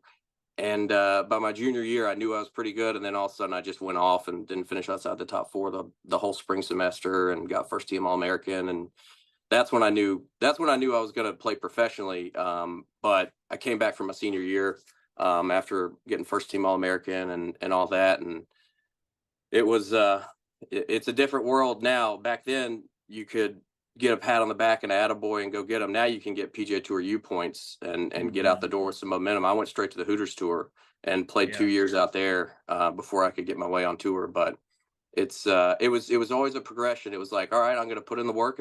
If I'm good enough, I'm going to keep going. And that's how it went. We always hear about the longest day in golf and the pressure and whatnot, but Q school, the first time you get through, you're moving up to the top minor league at that point, and you're gonna have a chance to keep progressing. What were those couple days like there at the end? I mean, is you feeling, hey, I've got to get this done to get from Hooters Tour, whatever you were doing, to the next step, and I guess nationwide at that point. I'm trying to think what it would have been sponsored, Right. but I mean, at that point, I mean, what is the pressure and the mindset of that final little push there to move up? Yeah, so there's two types of really good players that I came across throughout my years playing. There's really stupid players that don't know any better and they do really well. And then there's, typically pretty smart players that learn how to deal with things and compartmentalize whatever, just like put the process ahead of everything else. And I showed up at Q School the first year they changed it. There was no PGA Tour on the line. It was just, it was web.com at the time. And I shot 74 the first round of a 6-round tournament, and thought, I was like, well, at least if I don't finish like 15th or 10th, I still got starts. Like, that's fine. And I got engaged too while I was on the mini tours, just to make things even harder. And then somebody told me, they were like, hey man, only top 45 of, it's like 180 people or 200 and something people. They were like, only top 45 get cards. The rest are going to be conditional. They're really not going to get starts this year. It's a whole new deal. So I had to get on my horse. And so the last 5 rounds, I mean, it was nerve wracking as all get out, because again, there's so many people, that you can be an All-American, you can do whatever, but there's so many folks that just can't get through Q School. I mean, there's people that you wouldn't think of, like Jordan Spieth never got through Q School. He'd burn it up when he got his chance, but if you don't get your chance, you don't get your chance. So it was, there were some nervous days, but it's one of those deals where if you learn how to deal with the pressure and you learn how to put your process in front of everything else, you can block out every other thing. Like, it's it's just one of those things you have to learn in your, maturation process. Jackson Suber last year, he should have locked up his card. He had a really, really good chance, and he had a lot of learning to do, and he learned. And look at him this year. Like, he's played really, really good, and just couldn't be prouder of not shying away from a moment. Like, it doesn't matter if you lose a match with the boys, or, a Monday qualifier, playoff, that happens all year long and nobody sees it. But all those little things, as long as learn from them, then when your moment comes, then you're going to be ready. Is there an argument that, I mean, when you get there and even just get to the nationwide, in some ways it's a more of a life changer or more of an accomplishment than even getting your card? Because I mean, you are at the level where some type of opportunities are going to come. I mean, is that in some ways even more of a sensation? Even though I get that, hey, yeah, that card's in my hand. This is the pinnacle of what I've been trying to achieve. Yeah, I mean, if you do the best that you can possibly do at the time, it's great. But at the same time, I mean, when I was playing out there, the purses have gone up 30%. Okay. From when they hadn't moved the purses from like 2001 until Oh last wow. year. So you weren't making money out there. I missed my card one year by 12 spots. I finished 37 on the points list, and I think I netted like 12 grand for the year. So I mean, that's staying, like, splitting houses with people, and flying economy. It just is what it is. So when you get out there the first time, it's real easy to kind of look around. But luckily, I still had that chip on my shoulder that I've always had, and actually took my buddy Clint Van Deventer down to Bogota, Colombia, and we had to do altitude adjustments and this and that and the other. And we finished 14th, and I was off and running. I didn't never look back that year. Locked up my card pretty quick. You got a favorite round on tour? Oh, I had a round on a really windy day in Wilmington, North Carolina, at the Wells Fargo, where I just remember just like hitting a gap wedge from like 160 yards on a par three, just juiced up, just everything working out right, and you know, getting into the top five and CBS cover. It was fun. But it's hard to say. Like, anytime somebody asks what's your favorite course or what's this or that, it's like usually affiliated with whether I made a bunch of money and played good. So I finished top 10 and went and bought a new truck after that week. And that was a good week. That was fun. When the cameras are there, I mean, like, how close are they? I mean, like, what are you looking like when you're Yeah. sitting there? I mean, how much more of a surrounding is there? Yeah, so it would be really weird, like, if you could imagine during COVID where there was no fans or anything, and if that was like, there's a guy with a mic that walks behind you. Literally, they followed me into the woods before, like, to go to the bathroom. Like, it's like, hey man, you can just hang over there. But it's, I mean, they're right on top of you, and they don't care about you. Like, you're there basically because of TV money at the end of the day, and they're gonna, they'll walk in right behind you while you're setting up to it. But when there's 10 people around, if somebody's jingling change, I'm gonna hear it. If there's 110 people, I mean, you get so in the zone, you don't hear anything. What was the biggest gallery? US Open, playing with Yeah, right. Justin JT. Thomas, the day that he did that was a big gallery. But just, yeah, that Wells Fargo, even at practice rounds, they were like 4 or 5 deep on certain holes. Like, they just love that tournament. Definitely one that I remember vividly. Do you catch energy off the guy you're playing with, like when JT's doing this? I mean, are you Yeah. what's the sensation for you next to it? Yeah, it's kind of one of those things where if you're playing with somebody, like, and they're a bad putter, you start thinking like, all right, either this dude's going to stripe it all day and make me, like, I'm always going to be like scrambling, and I could still beat him, but like it's gonna feel like the lid never comes off the hole if nobody makes a putt. But like, I remember playing with one of my buddies in Boise, Idaho, in the playoff event, Bryce Garnett, and I'm the least cocky person on the golf course you'll ever meet. I go about my business, like, I'm confident, but I'm not like, like, doing was it like Hal Sutton, like, be the right club today? Like, I'm not. Yeah. But the cameras were out there, and I mean, I was making everything, and I hit a putt, and it was like a 30-footer up the hill, and like kind of had a little turn. I hit my spot like 6 feet off the putter, and I just started walking and said, "Stay hot, putter," and it went in the hole. And every time I see him, he still gives me grief for it. But that was one of those things. Like, he was a buddy, we are building off of it, and it's just, you know, if I've seen more times where, like, a three-man group will go out and shoot 19 under for the day, and it's not, everybody shoots 6, 7 under. Like, there's just a lot of Momo in the group. It's just, you know, everybody says, "Show me the way." It is nice when everybody's just striping it. Yeah, I was going to say, is it? I mean, because it's individual. You're all in the same tournament. It's kind of a weird mental complexity. But I mean, there are guys out there that go, "Hey, I've got this guy here. Let me just try to beat him, and it's all going to work out." I mean, are you playing that guy more than maybe I'd even think about or realize? Yeah, unless you're running away with it. No, Okay. I've had a couple of times where, especially in mini tour golf, I won a tournament at 25 under one time, and I was playing against this mini tour legend who had won. I mean, he'd probably won 30 times um, before I got there, and it was just like I was, always trying to make sure I knew where he was and like what I was doing. But I mean, my freshman year here, we were really, really good. We'd probably won 3 events going into the Georgia's tournament, the Linger Longer, and I'll never forget it. Sunday round, I was playing pretty good. I think I ended up shooting 68 or 69.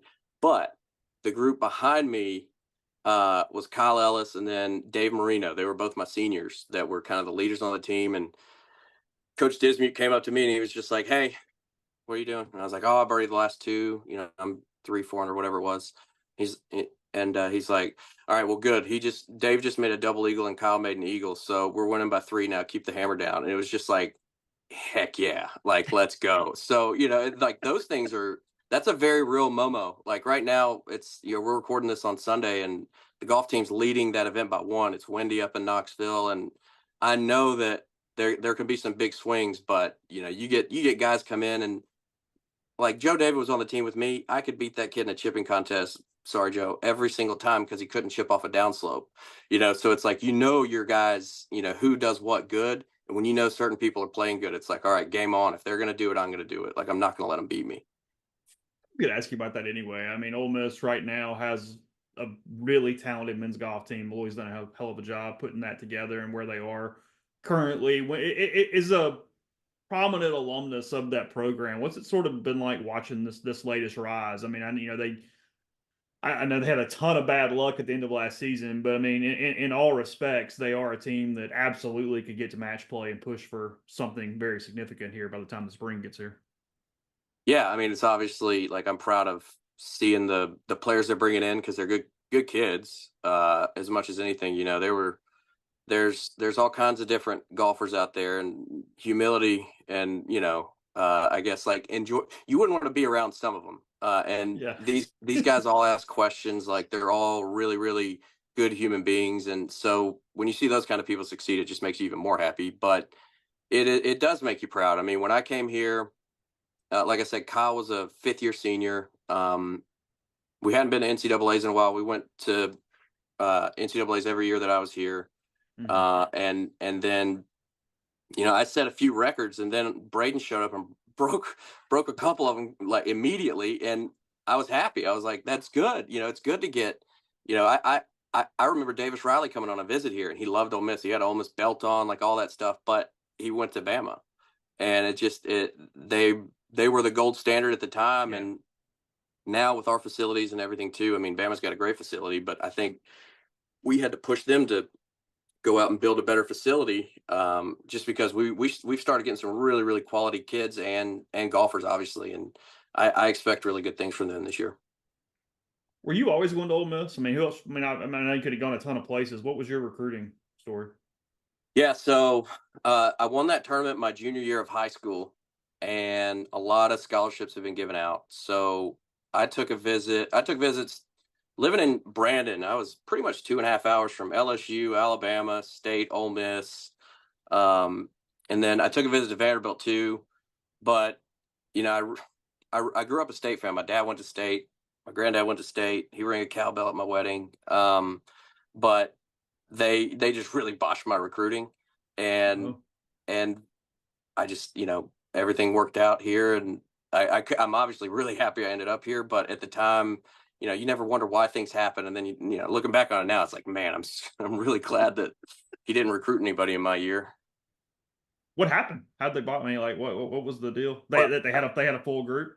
yeah, pretty much. He said they like to recruit in pods, and he's like, I don't really want to recruit anybody else from your year, so I don't really have any scholarship. And my dad was like, "Hey, man, you do what you want to do, but you're going to have some student debt coming out of the end of this, or you can go and get some scholarship, get a good education up at Ole Miss."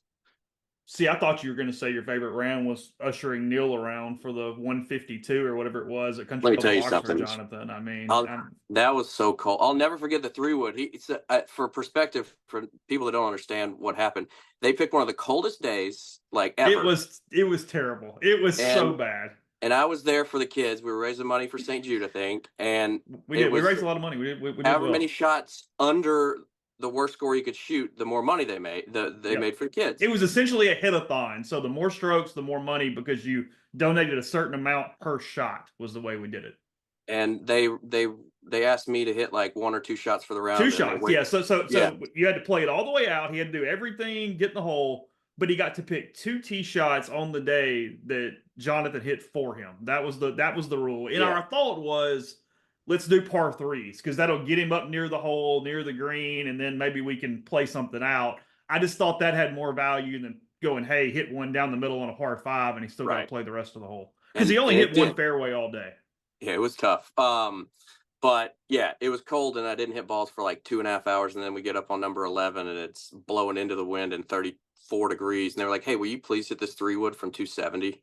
I was like, "Oh, Oh yeah, because you anything." had to play the tip. So we had it all the way back at CCO on 11, which is the dumbest green in the history of the world, and then it's Yeah, 2 whatever. And that's one of the best shots I've ever hit, though.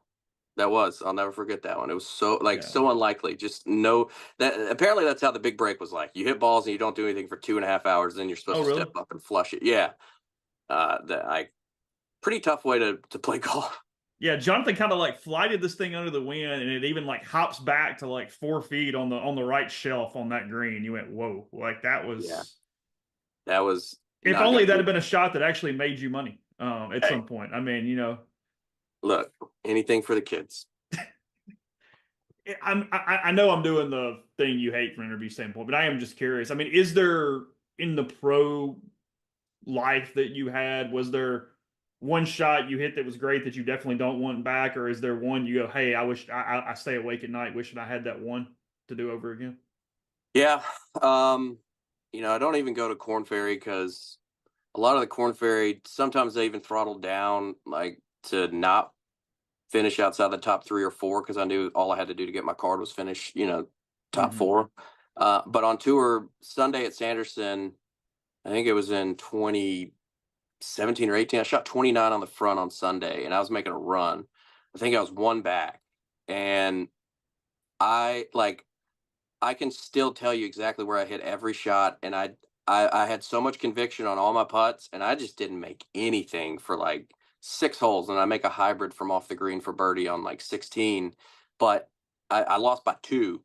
And I mean, if you put me out there, because I when I first turned pro, I moved back, and the members really treated me right and got me set up at that golf course, and I know those greens really well. And I hit so many good shots and just couldn't make a birdie. And it felt like one of those storybook things. I didn't get ahead of myself. Like I was proud of Mm-hmm. that, but good gracious, I missed so many like 12 footers where it's like just one go in, let them see my name on top. Like, and then, I just didn't quite punch through. So that's the only time I can really think about. Um, and it's multiple shots. It definitely Yeah, stuck with yeah. me. You still keep up with Ernest? Well, I do. I talked to him the other day. I called him. He was the first person I called when I found out. So he came over and visited about a month ago. He came into town and said, "Hey." So he's I tell him every time. I'm like, thank you for hounded me, staying on top of me, because he was at all those tournaments all those years. And the second that I knew I wasn't going to Mississippi State, I mean, my phone was probably ringing from him.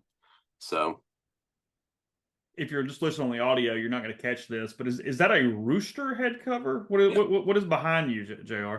Yeah, so that's the Sanderson Farm Yeah. Reveille the rooster deal. Okay. They gave them to us, asked us to use them on like a Sunday one year. I don't know, my kids like it, so I'd keep it up on the bag. How many bags are in your room? A lot. Yeah. Yeah, I've turned one into like a trash can. There's probably like 10 bags around. I'm on my putting green right here. So yeah, there's a lot going on, a lot of clubs, and my wife my wife tried to turn this into a playroom not long ago, and I balked and just kept everything. She knew what she was signing up for. I mean, like That's right. when you're coming while you're on the mini tour, you're like the whatever was going on. You know what you're getting That's right. at that juncture. Yeah, she was a good sport. She stayed a good sport. She still she still knows that I like to get out and scratch the competitive itch playing scrambles and stuff. So she's all for it. Think the kids are going to want to hit it around at all? Oh, yeah, yeah. I've been kind of like keeping it at arm's length, just because I know like if they want to start, they're going to start. And sure enough, boys, my 6-year-old son's going to get his first trip down to West Point to see the old VJ this week. Oh, So really? if he's willing to do the drills and do all that stuff, we're going to go. If not, he's going to get really good at school. So he's going to do one or the other. Full circle. Just here we are. It was coming. I again looking forward to it. November 7th for the M Club Hall of Fame. It's at the end of Ole Miss. Pick up tickets. I'll give you all you guys the info on that stuff, and we'll see you again soon, bud. Appreciate it. Oh, thanks. Appreciate it.